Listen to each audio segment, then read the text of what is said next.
Hello, welcome to another interesting episode of the program Sports Preview on Bua Community Voice. On today's episode, we're looking at the UEFA Champions League penultimate stage. It is the semi-finals coming through. History beckons for holders Paris Saint-Germain, who, of course, with a number of their players, they have to overcome a troubling streak against Bayern Munich if they want to keep it back to back.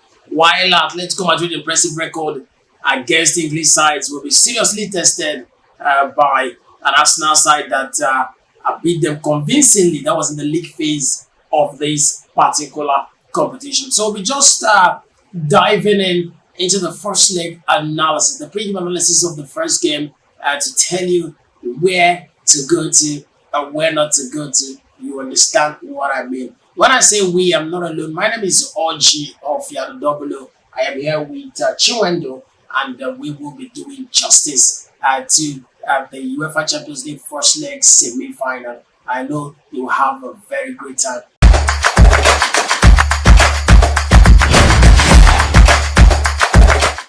Have with me Chiwendo. Chiwendo, it's good to have you. Thank you so much. In fact, today we're doing the striker, a double strike partnership in a 4-4-2 formation.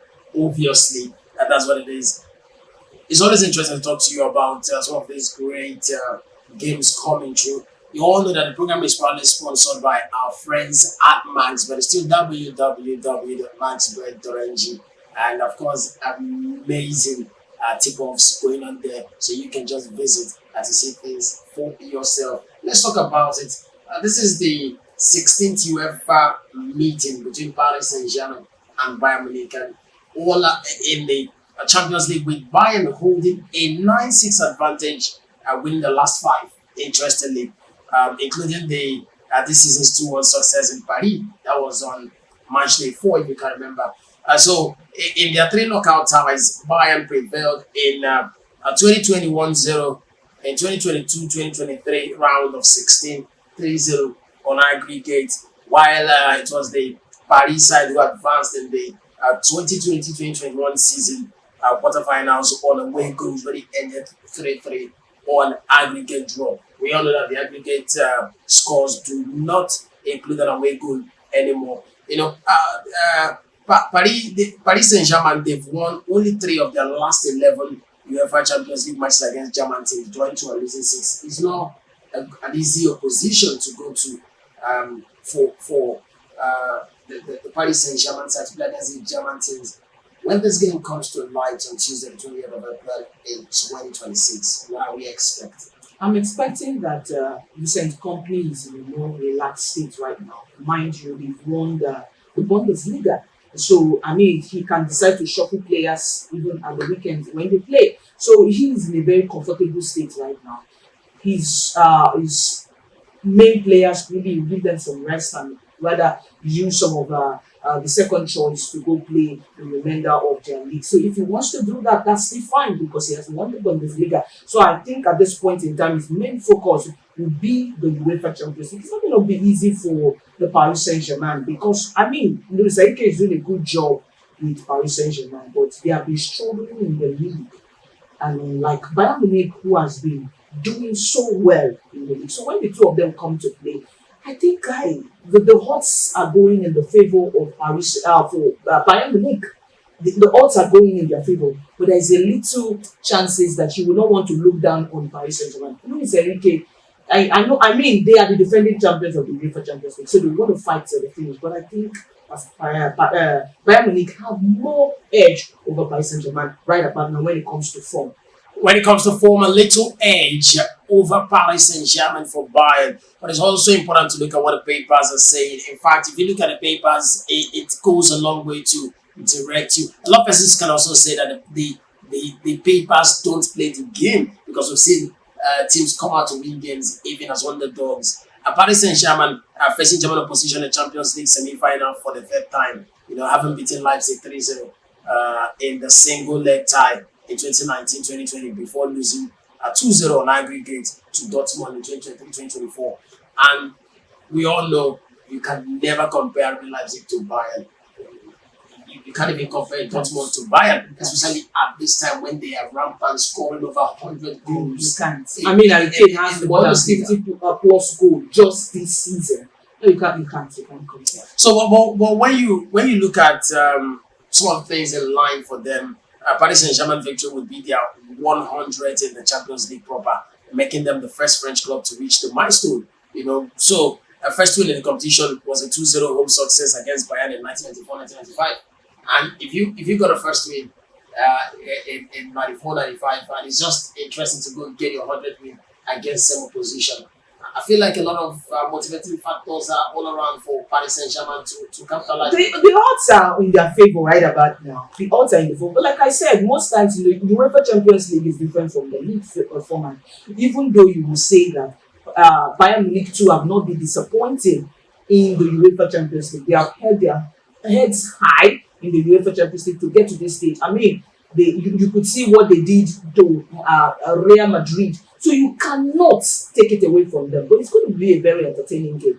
But like I said, there's a little hedge over the Paris Saint-Germain. So where do you think is going to break? Like, where do you think whoever is going to win this fixture would be, winning it from? The midfield? Is it the attack? Is it just that one edge that Olise will bring?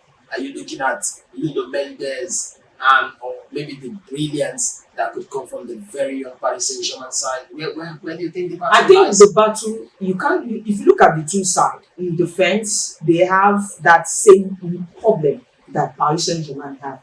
I mean, Marquinhos and Patrick, they are good pair. Combination. Combination. At the same time. But I would say that it has not been going so well. For Meccano too, for Bayern Munich too, it's the same thing. So you see that he makes silly mistake against Real Madrid. You could see that if that little edge, he doesn't have that speed, and you can't really take it. So I think the defense, the both sides are suffering the same thing. In the midfield, Bayern Munich, Paris Saint-Germain, I think people are not giving credit to Vitinha as in that midfield. You always talk about. No, I have a special love for Vitinha, but I think Vitinha has not been given the accolades, the credit that he deserves, because he has been fantastic. If you look at the UEFA Champions League last season, you will see that he bossed that midfield against top teams, and then now you're going to be seeing him. I mean, I can't really say that Olise is playing the midfield position, Olise is playing the wings position. Olise under Vincent Kompany has been a versatile player. He plays he has a free role to express himself, and I think that will work for them. But you cannot really depend on only Olise, because if you look at it now, you see that the most creative player in that Bayern Munich is Olise. But you cannot take it away from them. They have Joshua Kimmich is also doing a very good job in the midfield. But now bring it down to the attack of Paris Saint-Germain. Oh, come on. These attackers, I mean, are you going to take a Desire Doué?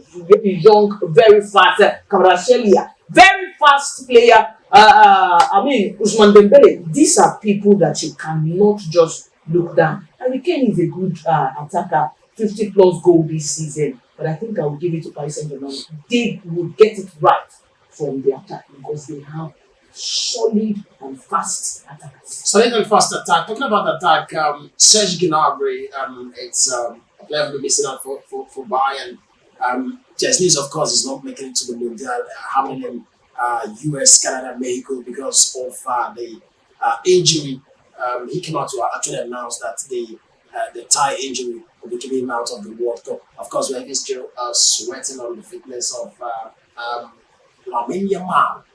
So we'll talk about that one some other time. Do you think Serge Gnabry's absence is a very, very deep wound for Bayern?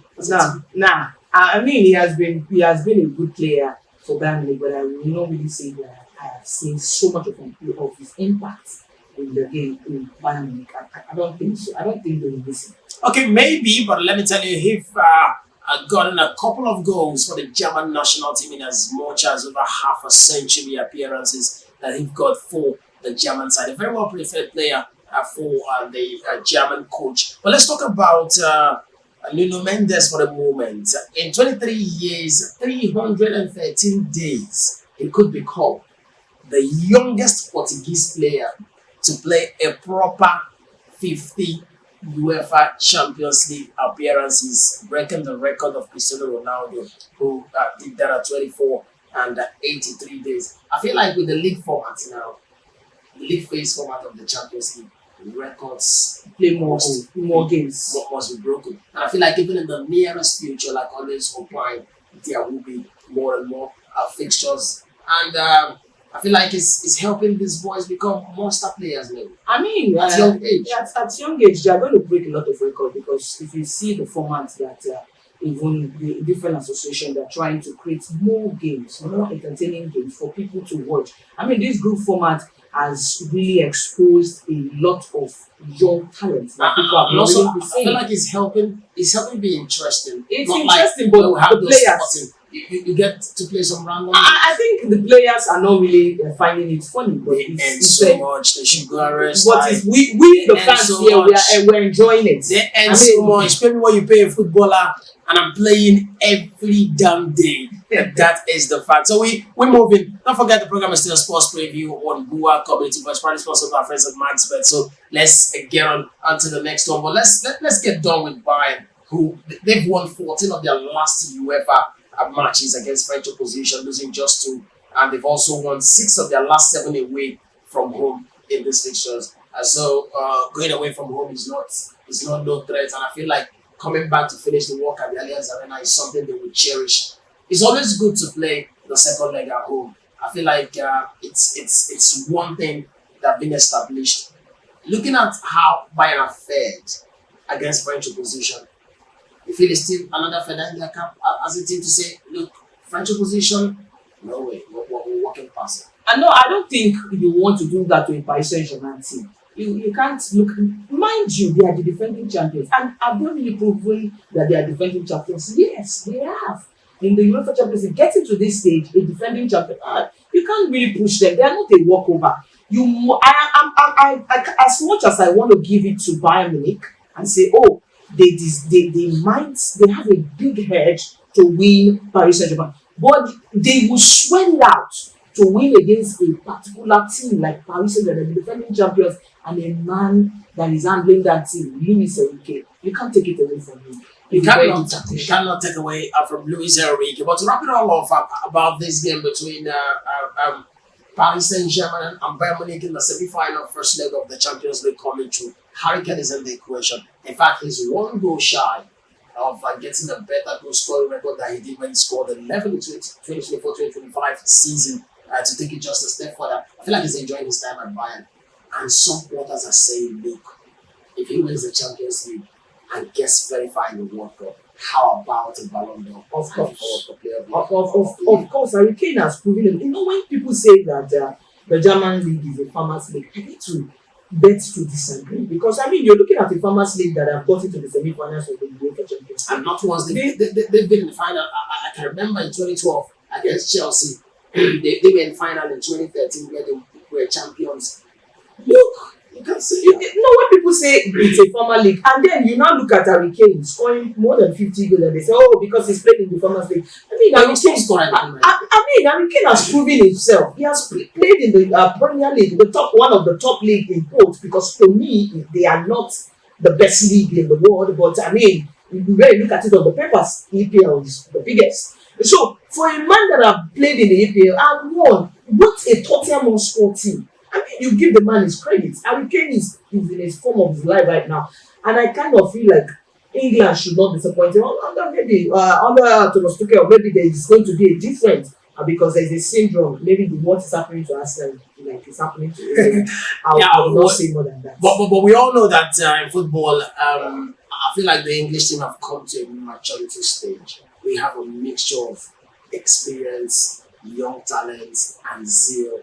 Goal, and it's good that for once they're looking beyond homegrown coaches. They're beginning to think about being open-minded about their style of play and how they go about. I see them going far, but winning it, I cannot tell because of course we have interesting countries who are participate, who have excellent coaches in the likes of Ancelotti, who, if you see the way Saudi Arabia got to change the manager the last time, and then just very close to the World Cup, and that tells you about no one is trying to sleep on it. it's just about, and they also know they are hosting after this one. So I feel like it's testing of waters for them, especially after beating Argentina in the last World Cup in Qatar, to actually say, look, we want to do something in football. But let's leave that to talk about Atleti who takes on Arsenal.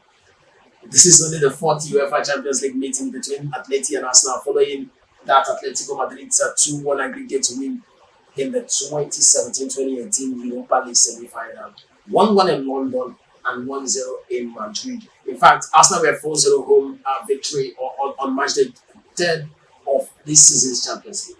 And I feel like that's where every Arsenal fan is aging to say, look, we've beaten them this season, we can do it again.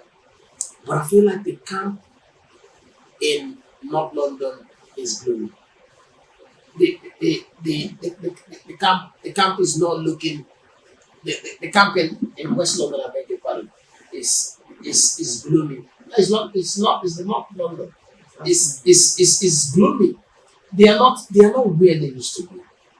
I mean, in the mentality and in the mindset. We also how they actually pulled out of the international breaks to qualify and come back, but we see that in the last couple of games, it's not been the same. I feel like it's the time where they need to prioritize one for the other. Say, let's just do a heading for the Premier League, or look, we can just go a step further and do the Champions League. Think about the Premier League next season. I don't know, but I feel like Atleti at the moment, since after the quarterfinal victory, they've been losing. In fact, I feel like somehow, somewhere, they sacrificed the final the Copa del Rey to make sure that they have fit legs. In fact, they were beaten again just at the midweek against Celtic. You know, to further rest players and say, we have a target. And I feel like Simeone understands that having gone to 2 finals and lost to Real Madrid, and now they are just not in the Champions League. And it's close. And it's just the closest you can get as a manager for Atletico Madrid. So let's look at Arsenal's chances as a team. Mentally, I will tell you that Arsenal is not in that phase right now. Mentally, they are down because I mean they were looking at just those 2 trophies, UEFA Champions League and the EPL, and then all of a sudden Manchester City overtook them, and now they are sitting on top of the table, and it's not a place whereby any team want to be under a certain man, Pep Guardiola. You don't want to do that with him. Once he climbs that table, it is very difficult to bring him down. We have seen it happen. 1 point, he won the league. So you cannot be in such position. I think that mentality is now beginning to affect Arsenal. Going to a game like Atletico, to play with Atletico Madrid, who feel like this is just their time. This UEFA Champions League, let's see if we can get something out of it, because this could just be the only time that they can be able to get something meaningful like the UEFA Champions League. And I think they've shown that resilience. I mean, against the Barcelona team, you could tell they were fighting to the last. They gave their all to the last. So playing against a team that is psychologically down against Arsenal, I think Diego Simeone will want to take advantage of that. It's going to be very difficult. Maybe the first leg, Atletico Madrid will kill it off. But I kind of feel like Arsenal, at this point in time, they need to talk to themselves. Mikel Arteta has been very positive in his conversation. Even when they are doing press conference, they are talking to him. Yeah, Rezonor was positive too. Being positive, don't win you those games. He has been positive. So I feel like he will go take that positivity to his players and tell them, because against Manchester City, you could tell like we've lost this. You could tell from the players' expression, they felt so down, and that is going to affect them if they do not work on it. At this point in time, I'm looking at the partnership between William Saliba and Gabriel Magalhaes, and I'm saying, what went wrong? What went wrong? Their defense have been off. I don't think. I mean, they didn't play. Did they play in the? No, I'm talking about international. I'm talking about all of the accumulation of the entire season. We can count a few players who could play as centre half and play the entire 30 games of the season. John Terry, for a mention. But that did it, you know. So when you get to that point, you begin to understand where fatigue sets in. Mentally, you can fight. Physically, Sometimes you get jaded, you get leggy, and your mind wants to, but you cannot because of some physical disabilities. These things happen. But let's just look at it from this point of view. Atletico have won 11 of their 15 previous UEFA two-legged ties against English teams, including all three semi-finals against Liverpool in 2019-2010, Europa League against Chelsea in 2013-2014, Champions League and Arsenal in 2017-2018 in the Europa League. So I feel like, oh look, English team semi-final.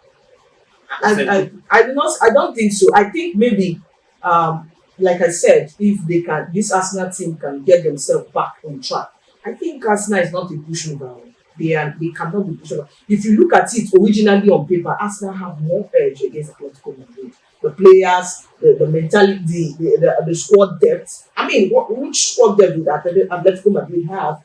I mean, you can't take it away. The players, the quality of players in Arsenal and Atletico Madrid, you can't compare. Arsenal have it all going for them, but just that psychologically they need to put themselves together, and I will give it to them. Put themselves together and get it done. Arsenal have lost only one of their last 11 Champions League away matches. That's interesting. Winning 9 and drawing 1. Yet to lose away from home in the Champions League, and that's interesting. They've lost 1 in the Champions League in the last 11 games, and that's how to talk about it. But let's also point out just briefly that Atletico, their tally of 34 goals is their very best in the European Cup / Champions League campaign all rounds. In fact, their previous best was sitting at 26 goals. And that is the little I feel like Adema Lukman is adding. That is the little I feel like the creativity that is coming into Diego Simeone's game is beginning to look like. So, you look at all of that, and I can promise you one thing. It's going to be interesting encounter in the semi-final first leg. And what we do is that we'll make sure that we bring an analysis of the post game of the first leg and the pre-game of the second leg and tie it all up. But I think if we go on and talk about these two teams, it's a never-ending cycle because there's a lot to talk about. Because the London club Arsenal remained the only unbeaten team in this season's Champions League, winning 10 and drawing 2, of course. And it's not easy to go unbeaten in the Champions League from the league phase to the semi-final tournament. Maybe they are favourites to win the Champions League. You beg to differ? I do not want to go into that conversation. You beg to differ? Okay, all the same, Arsenal have won 5 and lost 4 of their 9 previous Champions League 2-leg ties against Spanish oppositions. But we talk Spanish oppositions, we have to think about the Madrids of this world, the Barca. We think about what happened in all of that. But there's so much we can take on this episode. I would have loved to talk to you even more, but we know that we'll catch you on the next one. Thank you very much, Johnny, for such a wonderful, top-notch analysis. I thank you also, Roma, who has been behind the camera, and all of the crew at Bua Community Voice will say thank you. Just catch up on us. Make sure that you like, follow, and subscribe so you can see this kind of video and a lot more surrounding the beautiful world of the round ladder. Remember, it's proudly sponsored by friends of MaxBet. It's still www.maxbet.ng. Adios.